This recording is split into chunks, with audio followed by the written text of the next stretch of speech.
दोस्तों, आप सभी का स्वागत है सीपी स्मार्ट क्लासेस में। आज के दैनिक रोजगार समाचार के इस वीडियो में कई मुद्दों पर चर्चा करेंगे। तो शुरू करते हैं दोस्तों। वीडियो शुरू करने से पहले अगर आपने हमारे चैनल को अभी तक सब्सक्राइब नहीं किया है तो चैनल को सब्सक्राइब करके बेल आइकन दबा दें, जिससे कि इस तरह की अपडेट आपको समय पर मिलती रहे।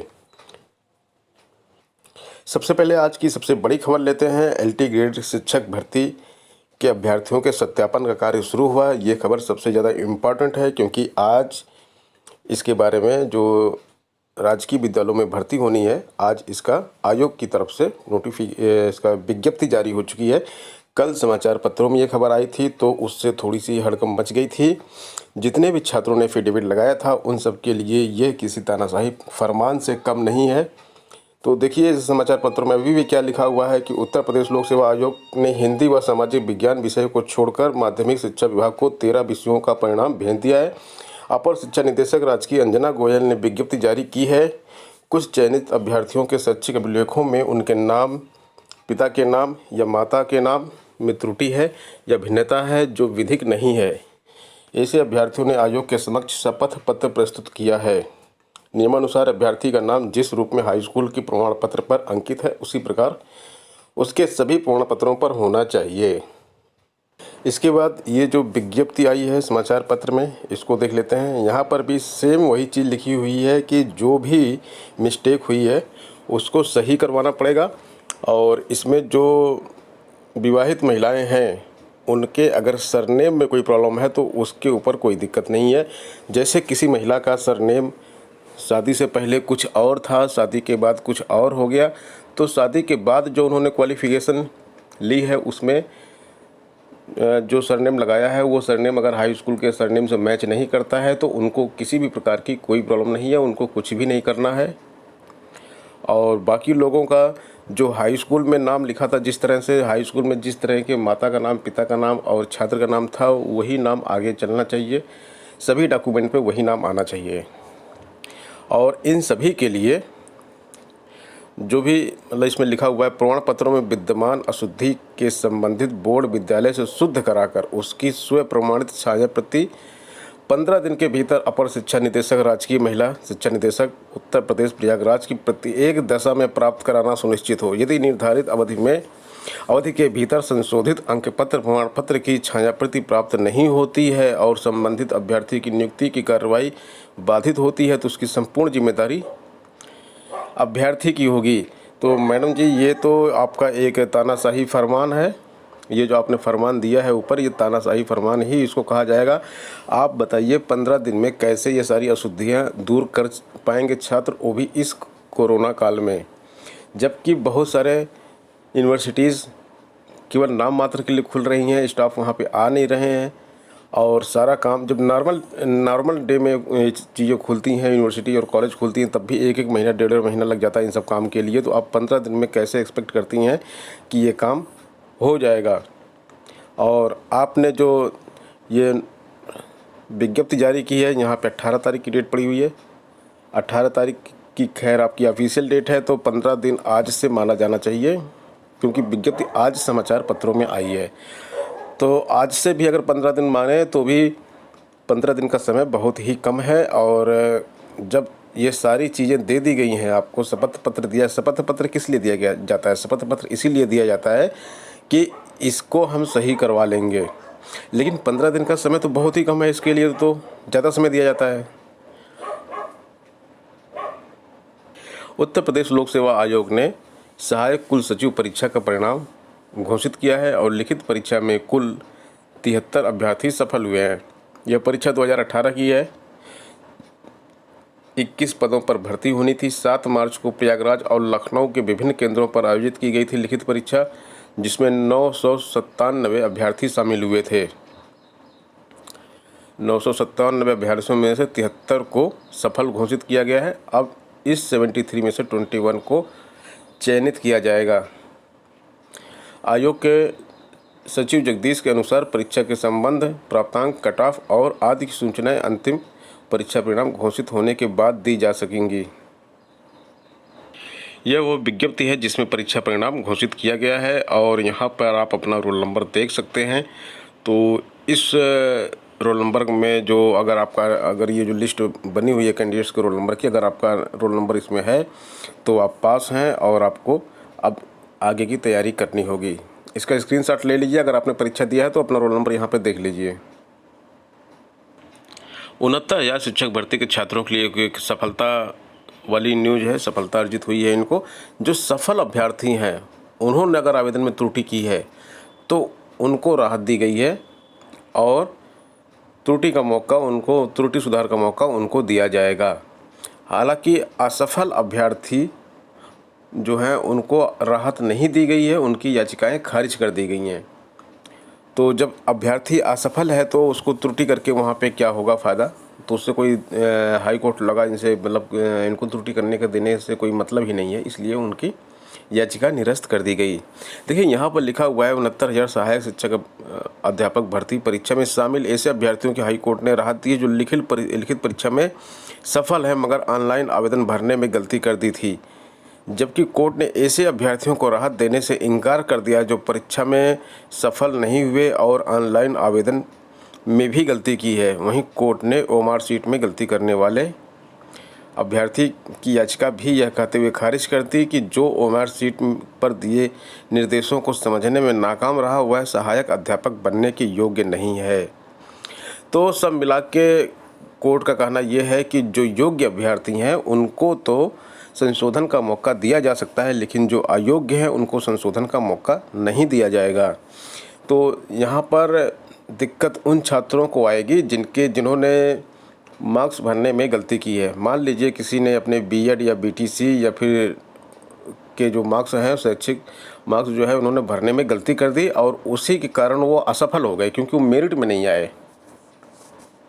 और मेरिट में नहीं आए तो मेरिट में तो तब आएंगे जब शिक्षक भर्ती परीक्षा पास करेंगे।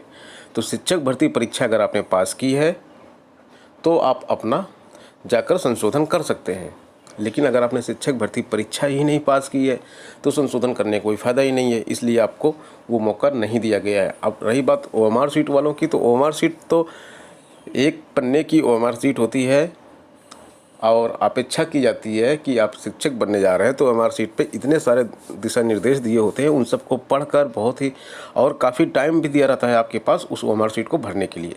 लेकिन अगर आप वहाँ पर भी गलती करते हैं, कोई चीज़ छोड़ देते हैं, सिग्नेचर छोड़ देते हैं, कोई गोला काला करना छोड़ देते हैं या कुछ गलत कर देते हैं, तो ये मौका आपको बिल्कुल नहीं मिलना चाहिए। क्योंकि कोर्ट का भी कहना सही है कि जो ओएमआर शीट पर दिए गए निर्देशों को समझने में नाकाम रहा है वह सहायक अध्यापक बनने के योग्य ही नहीं है, क्योंकि ये आप लोग ही होते हैं जो बाकी परीक्षाएं कराते हैं, वहाँ पर इन्विजिलेटर की ड्यूटी करते हैं। जब आप इन सब चीज़ों को नहीं समझेंगे तो आप आगे परीक्षाएं वगैरह कैसे कराएंगे।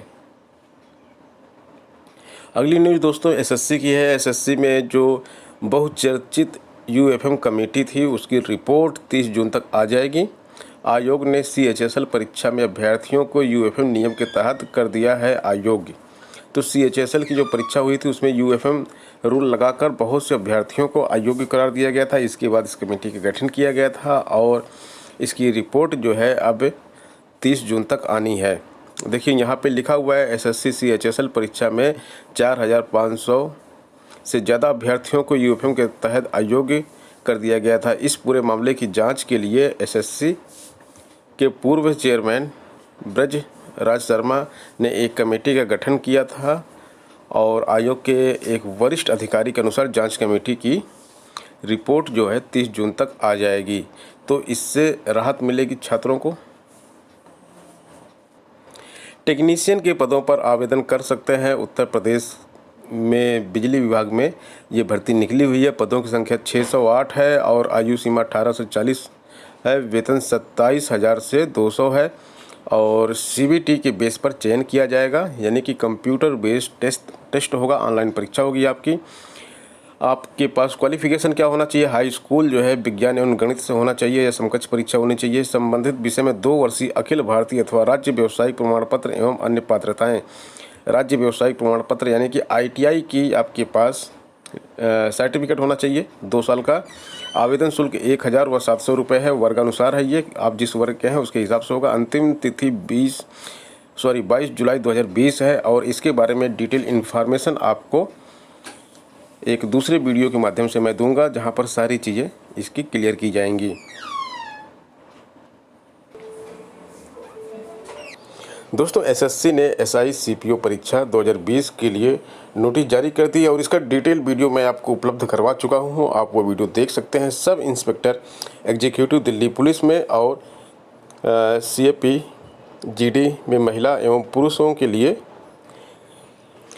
आपकी वैकेंसी है। ये कुल 1564 पद हैं इसमें, और इसकी तैयारी भी मैंने अपने यूट्यूब चैनल के माध्यम से उपलब्ध करवा दी है आप लोगों के लिए।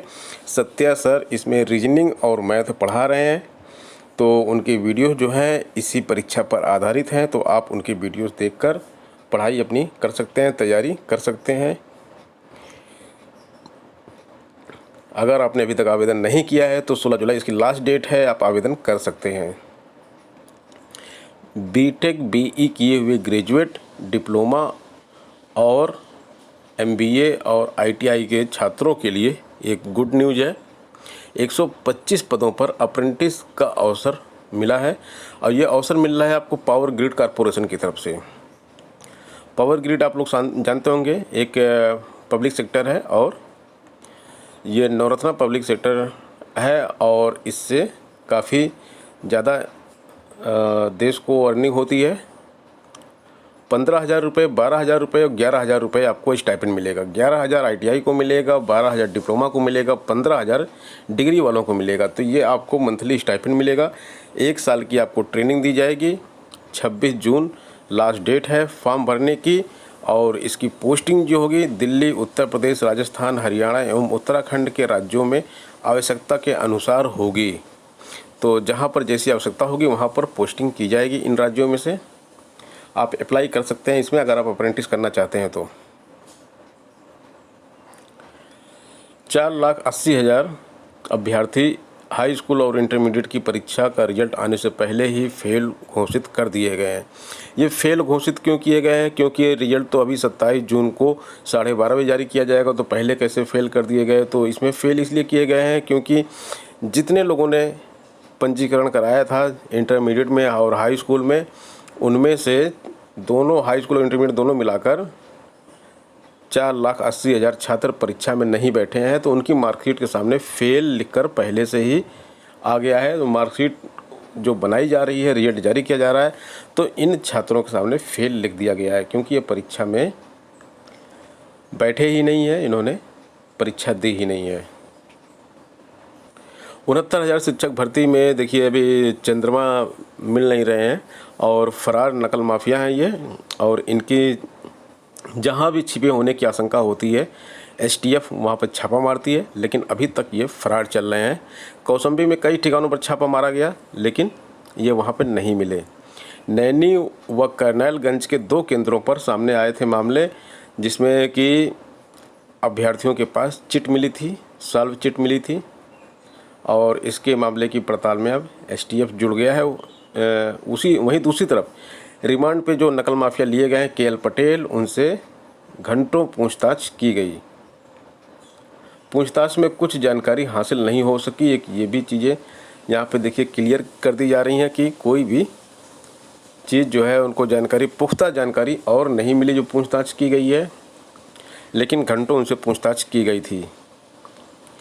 और यहाँ पे लिखा हुआ है कि 69,000 सहायक शिक्षक भर्ती के लिए लिखित परीक्षा का आयोजन पिछले साल 6 जनवरी को किया गया था। शहर के तमाम स्कूलों में इस परीक्षा के लिए केंद्र बनाया गया था।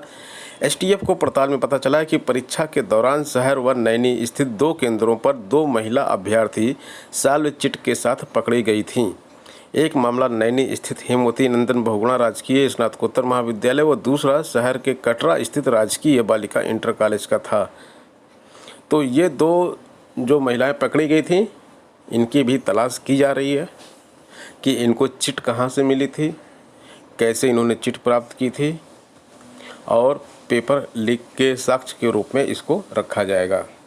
तो दोस्तों ये थी आज की प्रमुख खबरें और अपडेट्स। मिलते हैं नेक्स्ट वीडियो में नई अपडेट के साथ। वीडियो पूरा देखने के लिए धन्यवाद।